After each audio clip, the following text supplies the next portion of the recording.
So today we're very happy to have Kol Medina with us. Kol, a member of the Bainbridge Island City Council, also wears a bunch of other hats that are related to our challenges in responding to the pandemic. He's the president and CEO of the Kitsap Community Foundation, and the foundation has been very involved in responsiveness to the pandemic.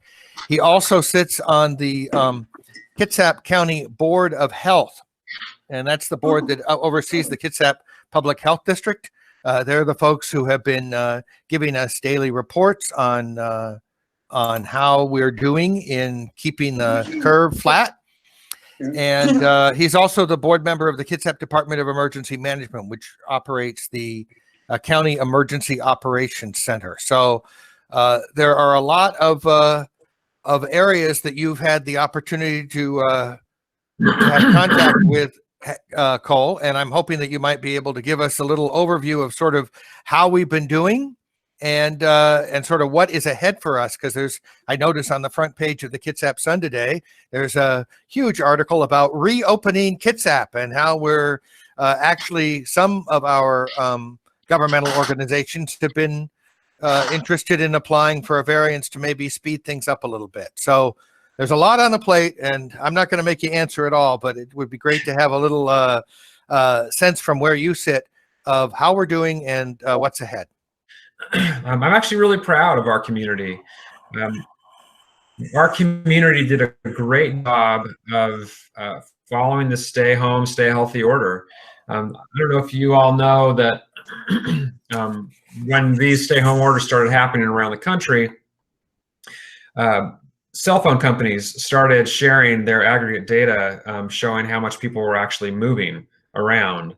And you can go online and see a map that tells you how much in each state and each community people are actually staying at home versus how much they used to move around. And shortly after this stay home, stay healthy order was issued, I think we got as high as like a B+ in Kitsap County.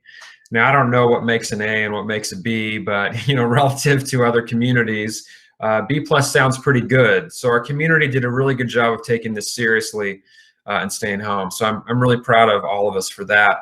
And in terms of our government institutions, I think we did a really good job. We have, or as good a job as you can in this situation. All of our jurisdictions in our county, the county government and all the city jurisdictions have all taken this very seriously. The county stood up the County Emergency Operations Center very quickly, and I think has done a good job. And on Bainbridge in particular, though, we have our own EOC. We're the only city in the county to have its own Emergency Operations Center. All of the other cities in the county don't. They don't have their own emergency preparedness staff. They just use the county EOC as their EOC. But a couple of years ago, maybe 3 years ago now, the Bainbridge City Council and city staff decided to take that function in-house, and we kind of, in a way, disconnected from the County Emergency Operations Center and built our own EOC here. And I think that's been really useful for our community. And in partnership with that is this wonderful organization called BI Prepares that hopefully many of you have heard of. That's been working for years to build up emergency preparedness here on the island. It's just all volunteer organization, a bunch of great people. Some of you might be involved. And they were ready to go along with our own EOC. And we have a full-time staff person, Ann Lesage, who some of you might know, who runs our EOC. So on the island, we've actually, I think, done a really good job of responding to this. And I think that everything I'm talking about when I'm saying good job is shown in our infection rates. They have gone way down. In fact, we haven't had any new infections for a while in our county. And we're at a point where we're starting to feel like, hey, we should be able to reopen more quickly, move into phase 2 more quickly than the entire state. So we didn't, again, stop me if I go into too many weeds here, but when the governor issued his phased plan, he said that counties could apply for a variance that would allow them to move into phase 2 and presumably phase 3 and 4 more quickly than the rest of the state. But in order to apply, you had to be a county with 75,000 or fewer people and have had 0 new infections for 3 weeks. We didn't meet either one of those criteria as a county. Obviously, we have about 270,000 people in the county, and we had some new infections in the last 3 weeks. But as I think you've probably heard by now, the governor was getting some pressure to expand the criteria for variances, and our county commissioners on Monday sent a letter to the governor asking the governor to do that and to expand the criteria in a way that would allow Kitsap County to apply for a variance. And on Tuesday morning, about 11:30, I guess that was just yesterday, the governor announced that he has done that. He has changed the criteria. I was talking with County Commissioner Gelder yesterday. I was on a Zoom call with him, and he jokingly took credit for the county commissioner's letter resulting in that change, but he was joking. We don't think that's quite how it happened, but the governor did make that change, and it will allow Kitsap County to seek a variance if we have an infection, a total number of infections in the county that is below a certain level. And I believe it's 10 per 100,000 people. I didn't go to confirm that number myself, so don't quote me on that. Reed, you're nodding, so maybe I'm right. And we have been below that level for some time now. But we just found out yesterday, or the health district just publicly announced yesterday, that we had a new positive case in the county. And that person who's tested positive is an employee of a long-term care facility in the county. So there is some fear that the virus might be in this long-term care facility now, and we might suddenly have a pocket of infections in this long-term care facility. So the process of seeking a variance starts with our health officer. And when I was describing government agencies that have done a good job here, I should have mentioned our Kitsap Public Health District. I think they have done a phenomenal job. At one point, the health district had moved over 60% of its staff into direct response work on this virus. So most of the staff had stopped doing their day jobs and was focusing on virus stuff. Now they've shifted a lot of them back, but the health officer who works at the health district, she has to decide if she wants to recommend that our county seeks a variance. Her name is Dr. Susan Turner. And if she recommends seeking a variance, then that goes to the health board that I sit on. I'm our Bainbridge Island representative on the health board. And if the health board agrees with that recommendation, then they forward it to the county commissioners.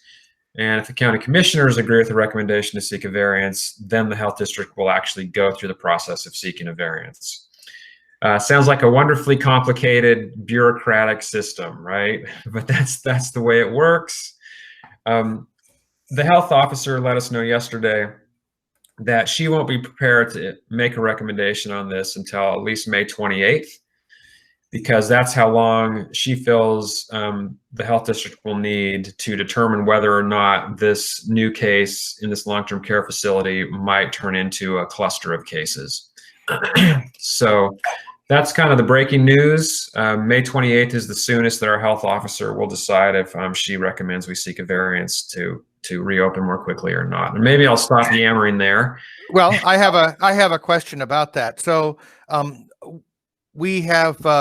I have heard of people who have been suspected to have COVID-19 who have either not been tested, or just because the time lapse, or because it wasn't convenient to receive a test in this county. I know we had for a little while some public testing, but now we're back to having a doctor's referral, and so it can be a little complicated to get tested. And there are people for whom the early advice was just stay home. It isn't going to make any difference whether we test you or not. We're going to treat you the same.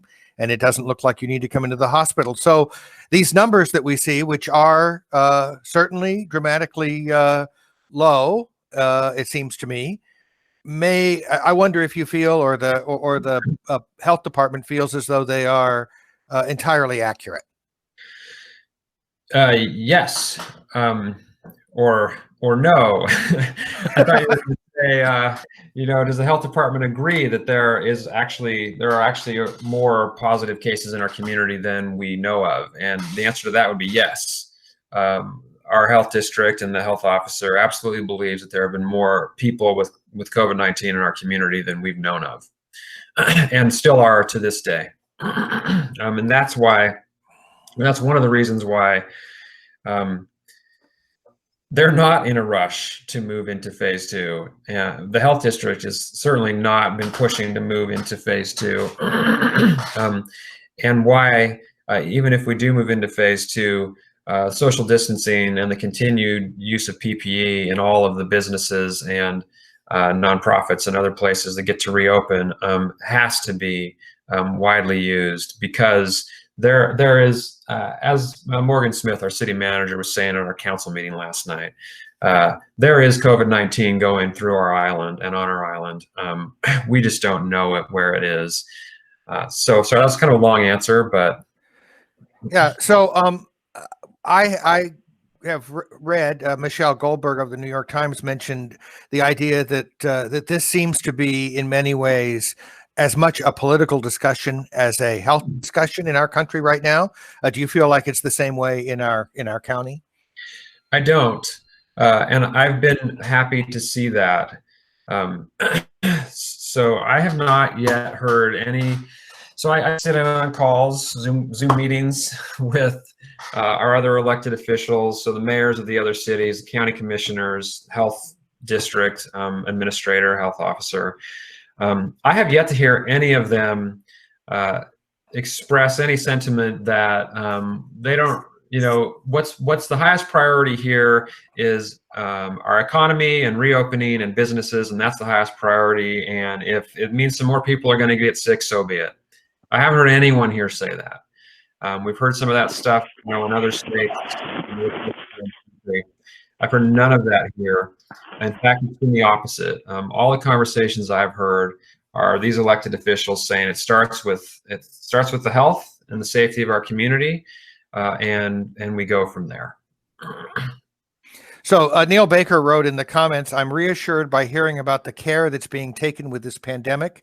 Is there any place that we can follow deliberations and decisions? Is that being put out publicly? What are the best places to look for that?" Yeah, so the health board would be, so meetings of the health board, meetings of our own city council, where we have a report on this at the start of every meeting, meetings of the county commissioners, where they talk about this, and meetings, of course, of the other city councils. Those are all public meetings. Most of them are shown on BCAT, so if you have access to BCAT, you can watch it there. And if it's not on BCAT, at least our city council meeting is streamed online, so you can just go to our city website and just watch it online. It's recorded there as well, so you can watch it live or you can watch it later. I'm realizing as I speak, I don't know if the health district or the Board of Health meetings are streamed online or just shown on BCAT, but they are public, so you can either watch it on BCAT or stream it. I could try to get that information and get it back to you, Reed, if you'd like to. That'd be great. But the Board of Health, which is the board of directors for the health district, we are probably going to have a special meeting called in the next few days, maybe Friday this week or early next week, where we're going to be talking about this new variance procedure, and what the process might look for the health officer to make a recommendation on this. So that would be the single best place for people to tune in and listen to the discussion about this. And once I know when that's happening, I'm happy to send that information to you, Reed. That's great. Yeah, and I will. I'll put it on our website and on the Facebook page, and if I have enough time, I'll put it in our email, which goes out on Monday mornings. Hey, Reed, can I add something? Absolutely, Neil. Hey, Reed, Neil Baker here. I just wanted to say that I listen to a lot of public officials on the news and other places, and you've talked more sense in a couple of minutes than I've heard in weeks. So I wanted to thank you for the leadership here and for what the county's doing. Sure, you're welcome. Let's talk a little bit about what that phase 2, if we were to speed it up, if we were to get there a little earlier than the whole state, what kinds of things would we expect to start to see? Yeah, and I'm gonna lead into that question. There are, in order to reopen, there are these 6 criteria that have been put forward by the governor,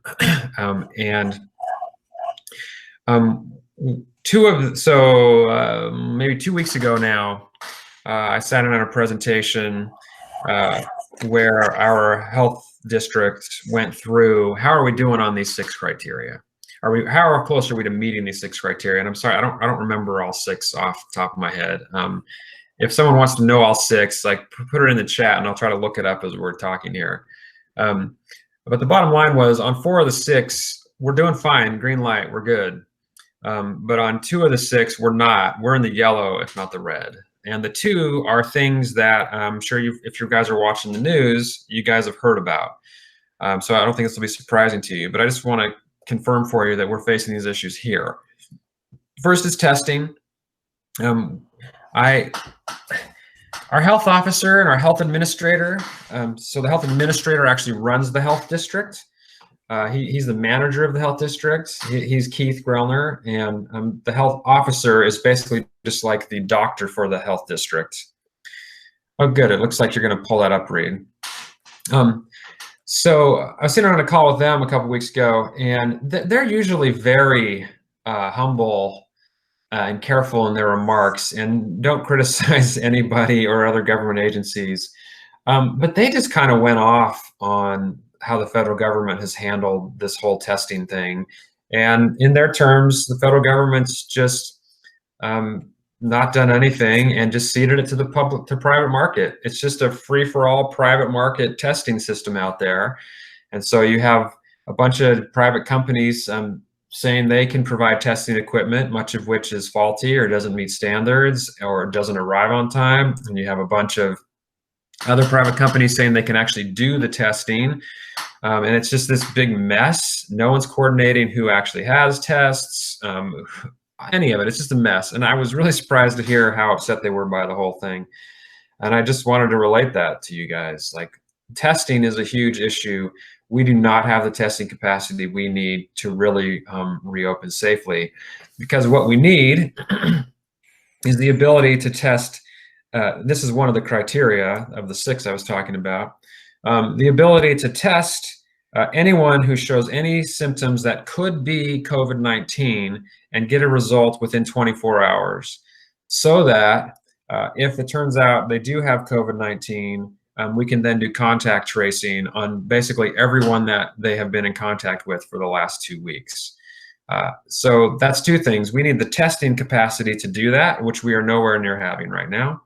And we need the personnel, the staff, to do that level of contact tracing, which we don't have right now. So we're missing those things, which will really get in the way of reopening. And the second one is, of the 6 criteria, is PPE. So masks, sanitizer, gowns, other types of PPE that's not coming into my mind. We don't have anywhere near the volume of that we need either. So even if we apply for this variance, even if the health officer does agree to apply for this, I don't have any confidence that the governor is going to give it to us unless we can show that we've suddenly developed enough testing capacity and enough PPE stockpiles to be ready if we have a flare-up. So sorry, that was kind of a long question. Yeah, you didn't get to what we could expect in phase 2. You actually said something more important, which is you're thinking it's unlikely that's going to come on the heels of a request for variance. Yeah, personally speaking, and I guess it will depend to some degree on how much pressure the governor feels he's under, to reopen things. But I think it's unlikely unless some things change here pretty quickly in the next couple of weeks. Now, we did just hear the news today that the federal government finally sent us, our state, a shipment of 200,000 or so swabs, but it sounds like there was some mistakes in there and some of it was kind of messed up. And so we're interested to see what actually comes out of that. And 200,000 sounds like a lot, but it's really not in terms of everything that we need. So yeah, I'll be surprised. But if we do get to phase 2 and open, you had posted what it means there. I don't remember all the details of what gets to open, but if you want to run through that. Yeah. So let's see if I can find it again. The joys of operating this equipment. Let's see. So this has to be large enough that I can see it when I click on it. Okay. There it is. So yeah, here are the phases. So the phase 2 says for high-risk populations, continue to stay home and stay healthy, but that outdoor recreation with fewer than 5 people outside your household is allowed, gathering with no more than 5 people on a social or spiritual get-together per week, essential travel and limited non-essential travel, and then some manufacturing and more construction and in-home services, some restaurants, and the very heavily covered nail salons and barbers. That's been getting so much attention. Yeah, my hair is really big right now. I'm sorry. It's all right. It's all right. We're all just going back to 1973. For those of you who weren't doing it then, you're joining us. And so those last two things I talked about, getting more testing and getting more PPE, that's really what the conversations are now. When I talk with other elected officials and the health board and the emergency operations center, most of it is focused on PPE and testing.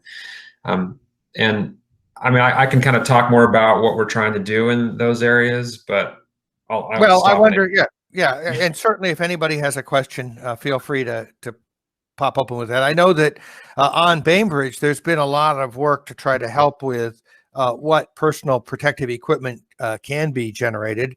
The barn, volunteers at the barn have created gowns and shields for health professionals and others. A lot of mask making going on at the barn. We've handed out a lot of terry cloth masks that they've made. The kind of testing that we've had, I know there are a lot of different things moving in that direction. Not only the swabs that you talked about, but I know that there's been some initial testing in Seattle King County of quick tests as well. So it sounds like, although it's not here yet, there are a lot of efforts in the state to try to get us to a position where we will have the supplies we need. Yeah, the testing supplies, and then you also need the contact tracers staffing to actually back up the testing, right? You might have heard last week that the governor has a goal of getting to 1,500 contact tracers kind of set up and ready to go. And at least last week when this came up, the State Department of Health was at 1,400, so they were getting close. I'm not sure how that fits into the county contact tracing. I think that's a separate thing. On the county level, our health district has let the county government know and the other jurisdictions know. So the health district's funded through a lot of fees that it charges for various services, but it also gets a large part of its budget from the county. So the county gives it some of its budget, and each of those. I think. Sorry, my son just walked in the door. That's fine. Okay, I'll get it off. Turn it off. Yeah. Sorry guys. Working at home. No, this is Um, our new. This is, and we can expect this for the next 6 months to a I year. think so.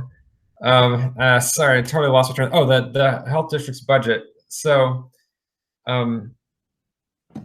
they get a large portion of it from the county and a small portion from each jurisdiction. So our city puts in 50 or 60 or 1,000 or so, something like that, I think, each year.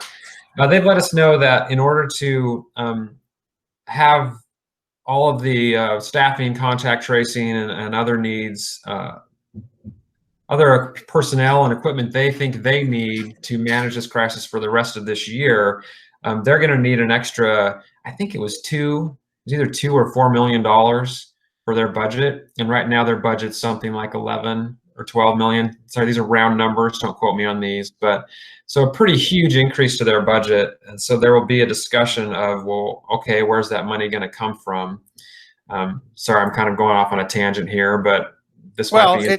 I mean, yeah, it looks to me like obviously the financial pressures to our government are going to continue. And if we're going to do this, it's going to take some money. Yeah. And as a government official, do you have any idea? I mean, are we hoping the federal government will come through with additional block grants for this kind of thing, or are there ways that we can afford it? It's not going to be pretty. So the CARES Act, that I assume folks are familiar with, that really large federal appropriation, maybe 3 or 4 weeks ago now. We found out last week. So in that CARES Act, there were lots of buckets of money. Everyone hears about the Payment Protection Program, and maybe you guys have heard about the EIDL loans, economic injury disaster loans.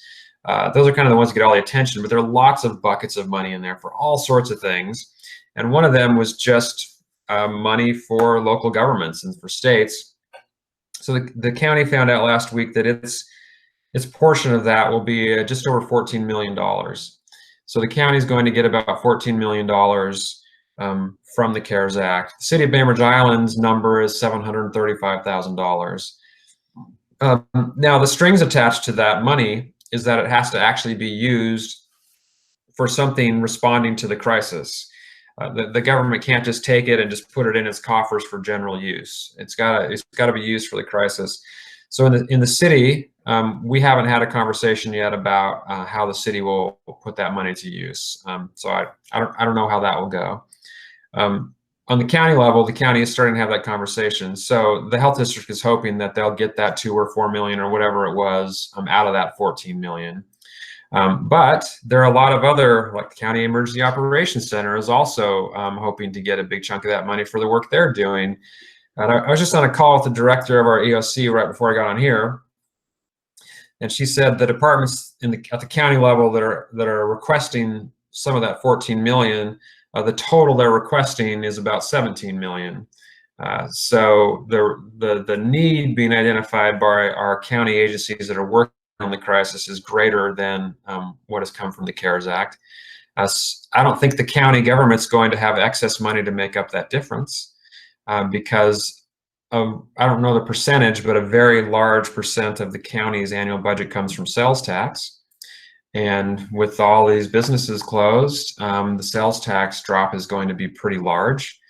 I think our city first, and this is a very rough estimate, is that for this year, we would see a decline in our sales tax revenue. Again, I'm just using round numbers. Please no one quote me here, but I feel like it was something like a 25% reduction in our sales tax revenue on the island.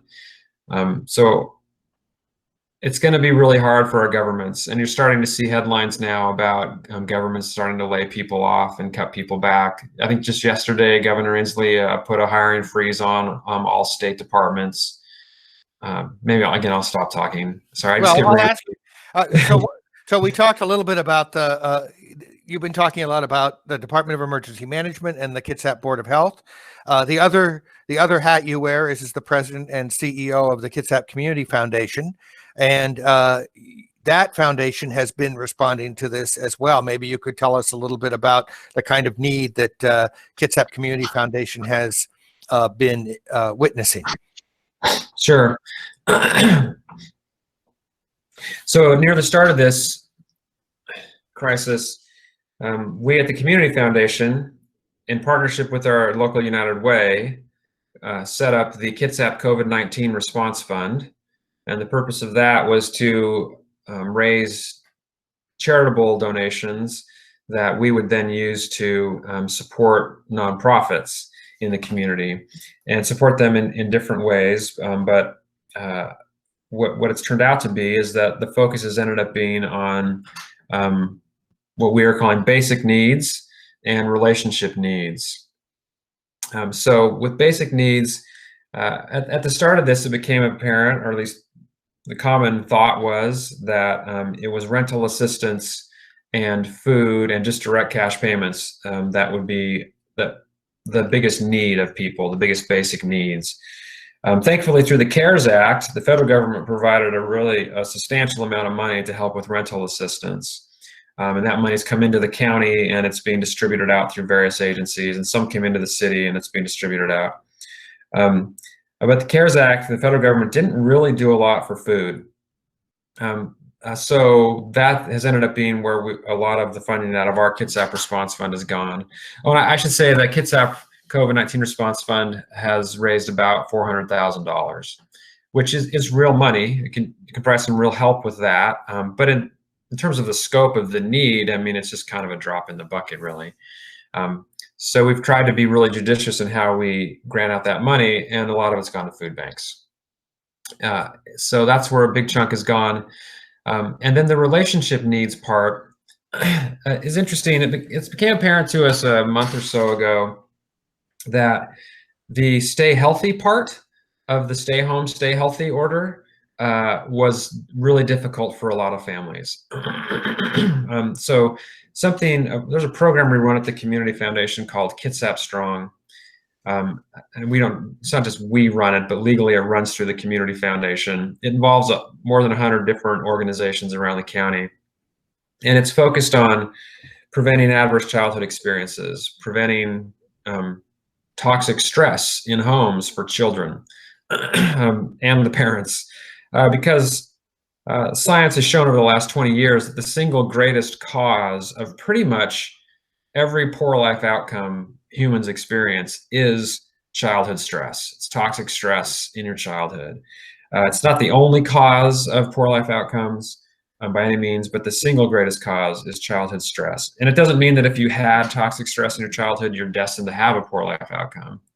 But pretty much everything, depression, drug abuse, alcoholism, smoking, obesity, suicide, heart attacks, strokes, drug use, all that stuff. The single greatest cause has been shown to be toxic stress in your childhood.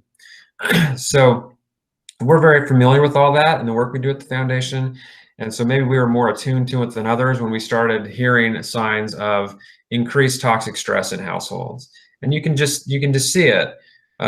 Suddenly all the kids are at home, they're not out at school or at daycare, and they're at home with parents who might have lost jobs or a job, who are under a tremendous amount of stress. And suddenly there's all this new toxic stress happening in homes, in our community. And the main way you see it is in reports of domestic violence. So domestic violence reports have gone way up in our county at the YWCA. So we decided to focus some of our money on that. Is there some way that we could provide some funding to help nonprofits try to help people be healthier at home and avoid the stress at home? So that again, sorry, that's another long story, but that's where we've been focusing the money. So you've been giving some support to the Y, other organizations?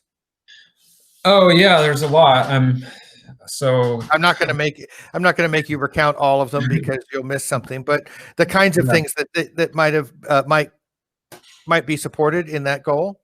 Yeah, so in the relationship needs goal, we're still working with nonprofits to try to develop out some programs, because this is all new. Like nonprofits are having to make up ways to do this work, and it's very hard because the best way to help. So the two things we talk about in Kitsap Strong, it's preventing adverse childhood experiences, preventing the stress, but it's also building resiliency in people. So if you've had stress in your life or you're having it now, if you're also being made to be resilient, then you can overcome your stress. But the most effective way to make or help kids be resilient is to have 2 or more caring adults in their life. And that's exactly what we can't do right now. Like, we can't have 2 caring adults go into someone's household and help those kids. So trying to figure out a way to do this has been difficult. So what it's ended up, there are kind of 2 areas of work that it's ended up focusing on. One is providing care packages to homes. So providing a package once a week of stuff for them to do, coloring books and puzzles and games and other just things to kind of lighten up their life. And so that's one kind of pocket of the work. And the other one is virtual, online stuff like this for kids and families to do together. And some of it sounds kind of going back to the 1970s, like you said, kind of flower child, kind of good feeling kind of stuff. But it's a thing for people to go online and feel better about themselves. So that's, well, we definitely see that here. We have a number of groups that are trying to do things like the Evergreen Singers are looking at, is there some way they could at least sing along? Maybe they'd have to mute themselves, but sing along. They used to practice once a week in the senior center. That's not happening. We have our bridge group trying to invite people to play bridge online. Those same sort of isolation issues that affect families and children affect senior citizens as well. Absolutely. Yeah. And so we've been facing those same kinds of challenges of how do you reach out? How do you develop technologies?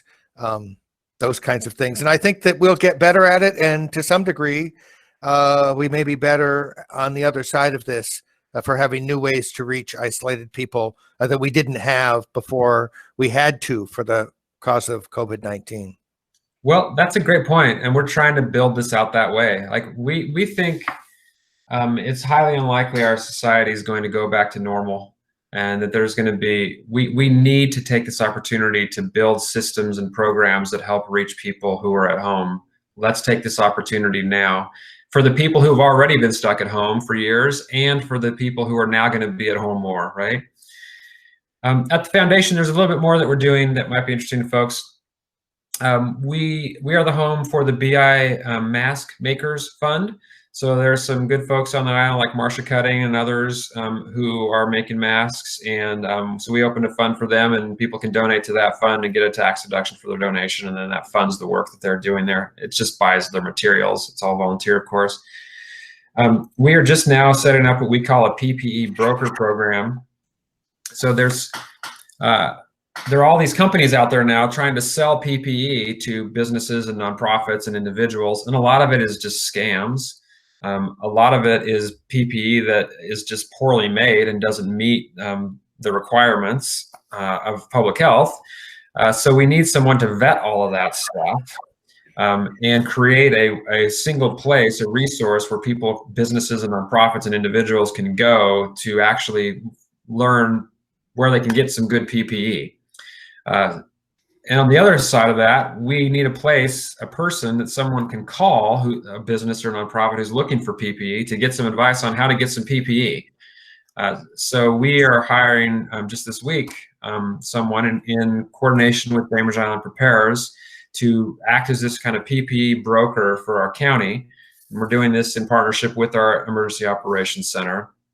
And hopefully that'll be successful in bringing some sanity to the current PPE madness out there, and provide one resource people can go to find good PPE.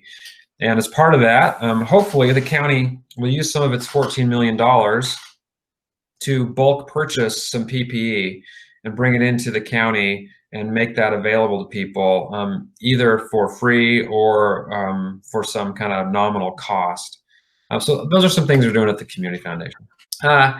So we're getting a little pressure now. I mean, meaning a small number of people have asked the council, our city council. So I'm putting on my city council hat now.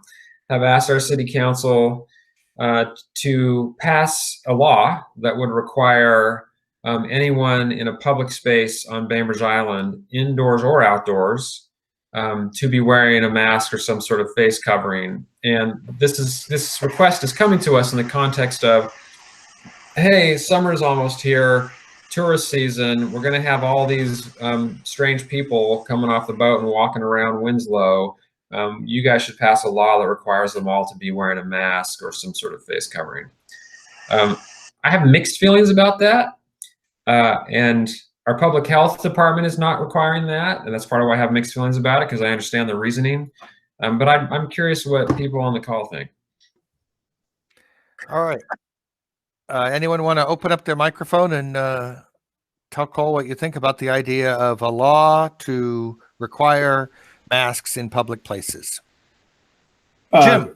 This is Jim Hayner. And Cole, first of all, during these major crises, real talent and leadership appears, and you're certainly one of them. And I really appreciate your good work, and I'm 100% behind whatever we have to do. And I think masks, mandatory masks, are one of the things we have to do. And I think we have to just continue to comply and listen to people like you who really know what's going on in our area, and continue to unite behind the success as it comes. Somebody who signed in as unknown, in other words, they didn't give us a name, says no to the face mask outdoors if you can be 6 feet away. Neil. Yeah, the idea sounds good to me, and immediately then brings up, as you talked about, reservations about civil liberties and things like that. And I go, well, I think the key thing is the messaging. Is this a law, or is it a public emergency action? We exist in a toxic information environment about this pandemic. And even people who are well educated about it, I have talks almost weekly with people who we read about it and stuff. And then somebody's saying, do I really have to keep up this social distancing? And this isn't people who read about it. So I would think what's most important is the law have a rationale about why this is emergent and important, and an ongoing open discussion about it. And it could be a law that's kicked in different circumstances, or, so there is a plan for reopening by the Harvard Center for Ethics.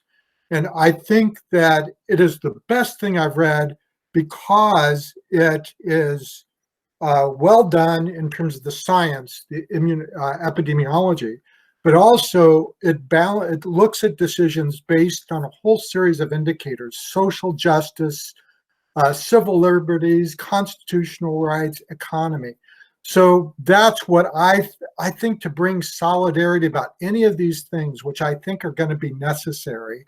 Some of these laws that we have a negative reaction to about civil liberty, but if we look at it as emergency preparedness, and there's a rationale and there's a dashboard. So those are my comments. Thanks. This is Tressa Johnson. I tend to think that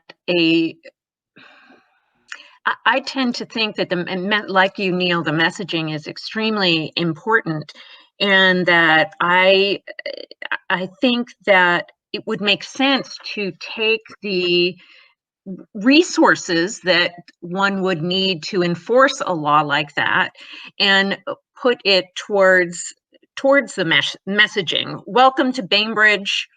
We care about each other. Wear a mask.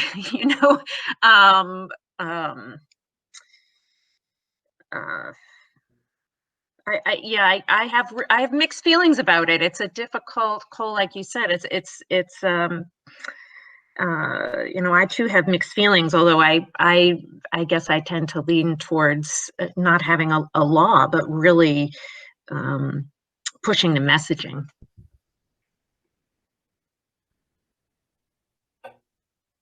Anyone else? I know I have seen. Oh, go ahead. Oh, this is Rita Riley.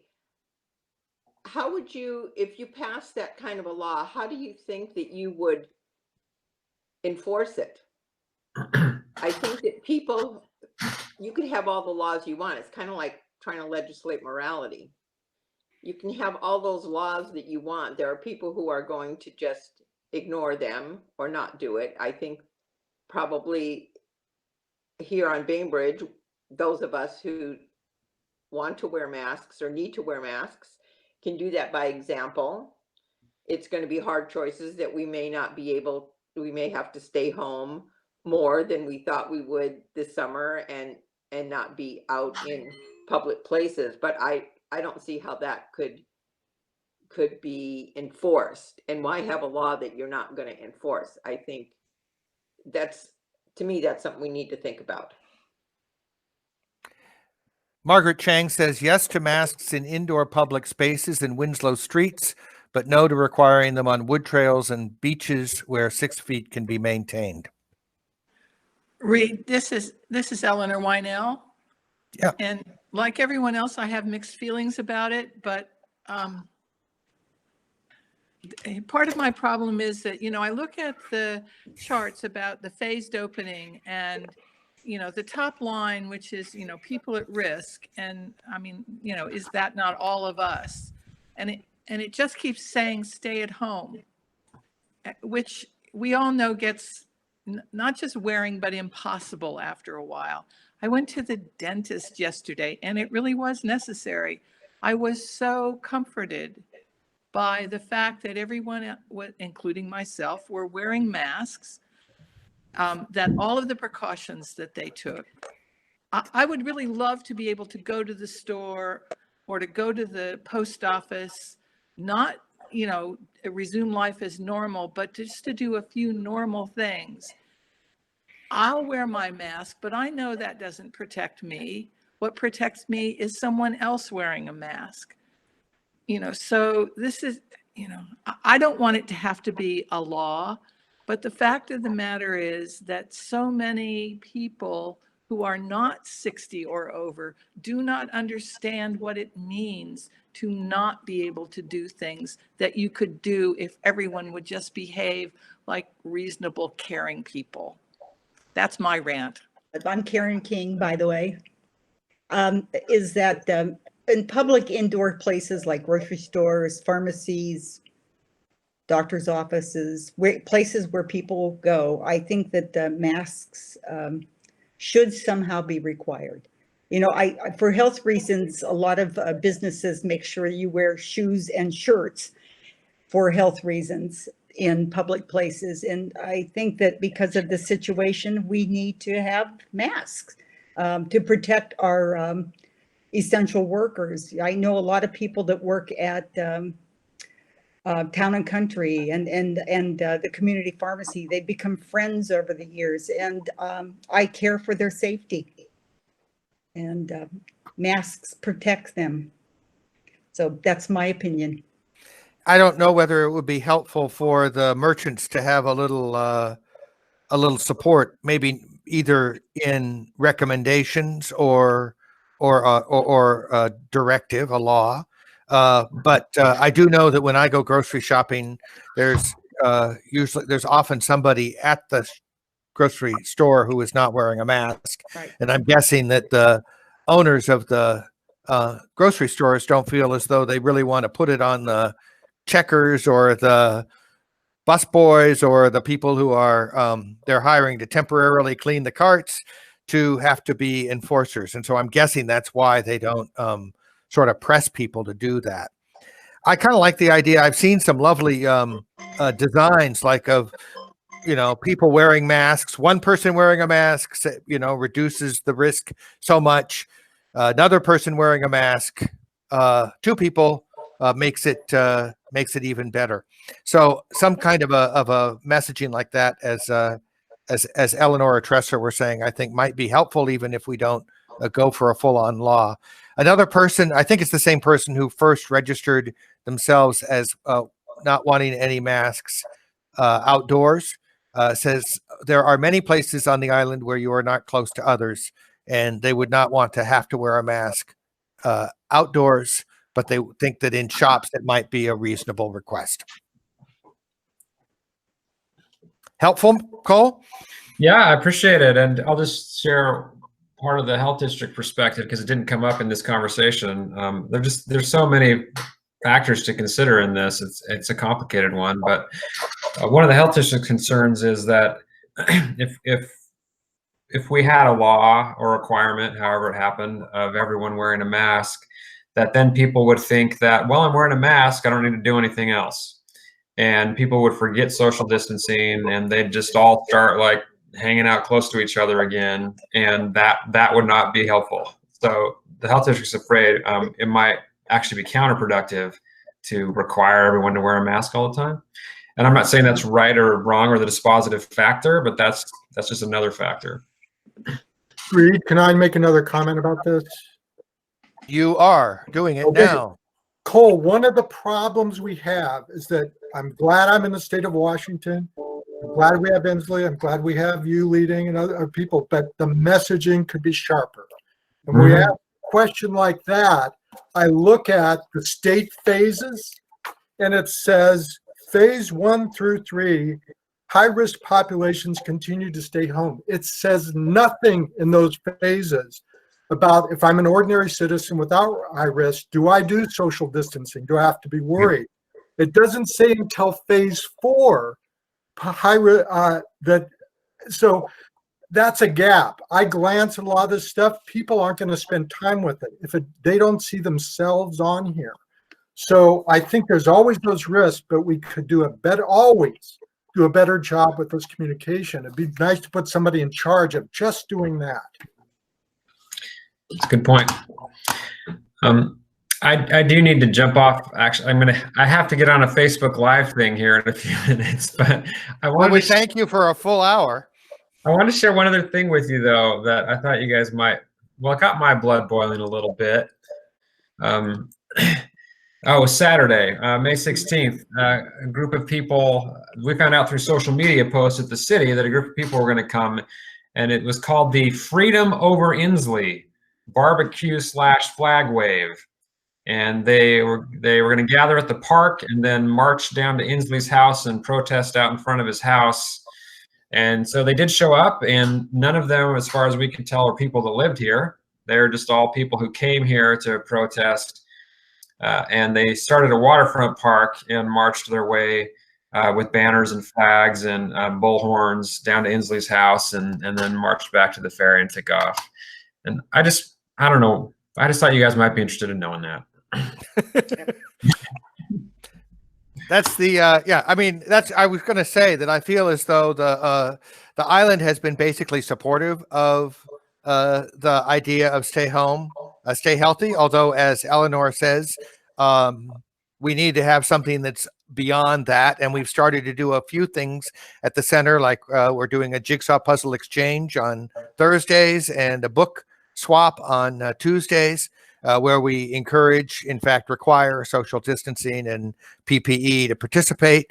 But at least it's nice to get out and see people that you know and wave at them in a safe environment. And there are safer and less safe environments. So that's what we kind of, to Neil's point, need to recognize, is that we want to move cautiously, and that doesn't mean that we aren't moving. It just means that we're being careful as we do.